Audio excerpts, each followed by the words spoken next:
வீரமணி ஒரு சாதாரண குடும்பத்தில் பிறந்திருந்தாலும் வாய் துடுக்கு அதிகம் கொண்டவன். யாரை வேணாலும் கண்டபடி ஏசிடுவா. ஊர்க்காரங்க அவனுடைய வாய்க்கு பயந்துட்டே இருந்தாங்க.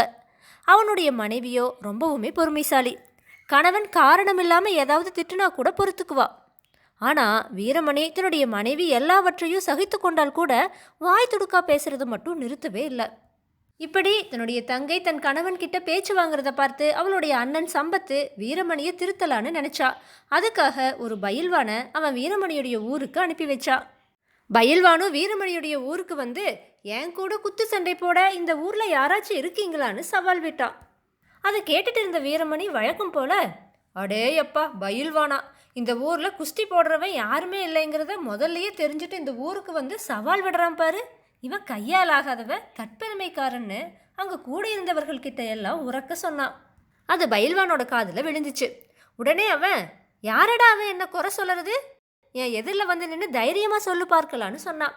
வீரமணியும் பயில்வானுக்கு முன்னாடி வந்து நின்று, நான் தான் சொன்னேன், என்னடா செஞ்சிடுவேன்னு வழக்கம் போல துடுக்குத்தனமாக கேட்டான். உடனே பயில்வான், என்ன செய்கிறேன்னு பாருன்னு சொல்லி அவனுடைய கையை பிடிச்சி திருகி முதுகில் 4 குத்து விட்டா. அவ்வளவுதான், அவனுடைய கையெலும்பு முறிஞ்சிச்சு. வீட்டுக்கு போய் படுத்துவ 4 நாளுக்கு எந்திரிக்க முடியாமல் படுத்து கிடந்தா. அடிபட்டவனை பார்க்க வந்த அவனுடைய மைத்துனனான சம்பத்து, வாய் துடுக்குனால என்ன அவஸ்தைன்னு பார்த்தையான்னு கேட்டான். ஆனால் வீரமணியோ, அடி வாங்கினா என்ன, என்னுடைய மதிப்பு குறைஞ்சா போச்சு, இல்லவே இல்லை, நீயே பாரு, அந்த பயில்வானை எதிர்த்து பேசியவ இந்த ஊரில் நான் ஒருத்த மட்டும்தான், வேற யாருமே இல்லைன்னு சொன்னான். சம்பத்து அதை கேட்டுட்டு தன்னுடைய மைத்துனனை தன்னால் திருத்த முடியாதுன்னு நினச்சி அந்த முயற்சியை கைவிட்டான். ஒரு நாள் வீரமணி வீட்டில் இல்லாதப்ப ஒரு யோகி அவனுடைய வீட்டுக்கு வந்தார். வீரமணியுடைய மனைவி அவர் உபசரித்து அவருக்கு சாப்பாடு போட்டா. அவர் சாப்பிட்டு இருந்தப்ப வீரமணி வீட்டுக்கு வந்தா.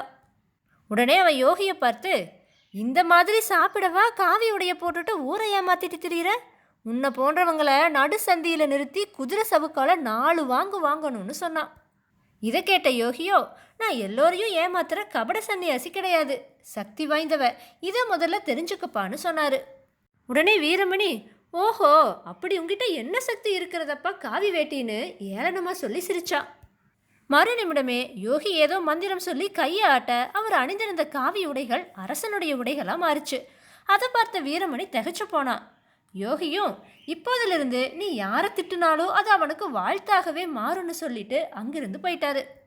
அப்பத்திலிருந்து வீரமணி யார் மேலே கோபம் கொண்டு எரிஞ்சு விழுந்தாலோ அவனுடைய வசிவுகள் எல்லாம் வாழ்த்துக்கெல்லாம் மாறிச்சு. வீரமணி ஒருத்தனை பார்த்து நாசமா போன்னு சொன்னா அவன் சுகமா வாழலானா. உன்னுடைய பயிர் கருகி போகட்டும்னு சொன்னா அவனுடைய பயிர் நல்லா விளைஞ்சுது. உன்னுடைய வியாபாரத்தில் மண்ணு விளைன்னு சொன்னா அவனுக்கு அமோகமா லாபம் கிடைச்சிது. அதை பார்த்து வீரமணி திகைச்சு போனான். தான் சொல்லுறதுக்கு நேர்மாறாக நடக்கிறதேன்னு நினச்சி அவன் யோசிச்சு பார்த்து தனக்கு வேண்டியவர்களை திட்டுனா, வேண்டாதவர்களை வாழ்த்துனா. ஆனால் அப்போ மட்டும் நேர்மாறான விளைவுகள் ஏற்படலை. வீரமணி தான் தன்னுடைய இயல்பை அப்பப்போ மாற்றிட்டு பொறுமையை கடைபிடிக்க வேண்டியதாக ஆச்சு. இப்படியே அவன் தொடர்ந்து செய்ய வேண்டி வரவே அவனுடைய வாய் துடுக்கு மறைஞ்சு போச்சு.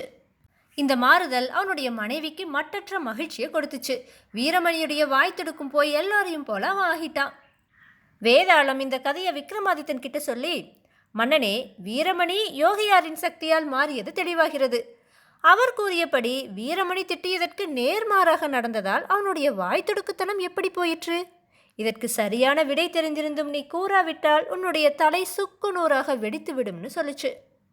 இதை கேட்ட விக்ரமாதித்தன் வேதாளத்துக்கிட்ட, சாதாரணமாக ஒரு மனுஷன் ஆத்திரப்பட்டு திட்டுனா அதுபடியே நடக்க வேண்டும்னு தான் எதிர்பார்ப்பா. யோகி தன்னுடைய சக்தியால் அவன் ஆத்திரப்பட்டு பிறரை திட்டுனா அதுக்கு நேர்மாறான பலன் ஏற்பட வேண்டும்னு சொன்னதால வீரமணி தான் கூறியதற்கு நேர்மாறாக நடப்பதை பார்த்து திகைச்சு போனான். ஆனால் அவன் தனக்கு வேண்டியவர்களை திட்டுறப்ப ஆத்திரப்பட்டு திட்டலை. அதே மாதிரி வேண்டாதவர்களை வாழ்த்தின போதும் முழு மனசோடு வாழ்த்தலை. அதனால தான் இந்த மாதிரி அவன் முயற்சி செஞ்சப்ப அவன் எதிர்பார்த்த பலனை அது கொடுக்கல. வாய் துடுக்கு உள்ளவனுக்கு எதிராளி ஆத்திரம் மூட்டும் வகையில் நடந்தா ஆத்திரம் வந்து திட்டுவான். அப்படி திட்டியதால் எதிராளிக்கு நன்மை ஏற்பட்டா அவனுடைய மனசு உடஞ்சுதானே போகும். அதனால் அவனுடைய மனசு தன்னுடைய இயல்பை விட்டு யோசித்து நிதானத்தை அடைஞ்சுது.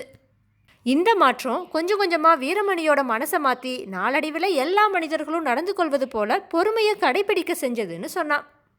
விக்ரமாதித்தனோட இந்த சரியான பதிலால் அவனுடைய மௌனம் கலைஞ்சுது. அவன் சுமந்து வந்த வேதாளம் உயர கிளம்பி போய் மறுபடியும் முருங்கை மரத்தில் ஏறிடுச்சு. தன்னோட முயற்சியில சற்றும் மனம் தளராத விக்ரமாதித்தன் மறுபடியும் முருங்கை மரத்துல ஏறி அதுல தொங்கிட்டு இருந்த வேதாளத்தை பிடிச்சு கீழே இறக்கி மீண்டும் நடக்க துவங்கினான்.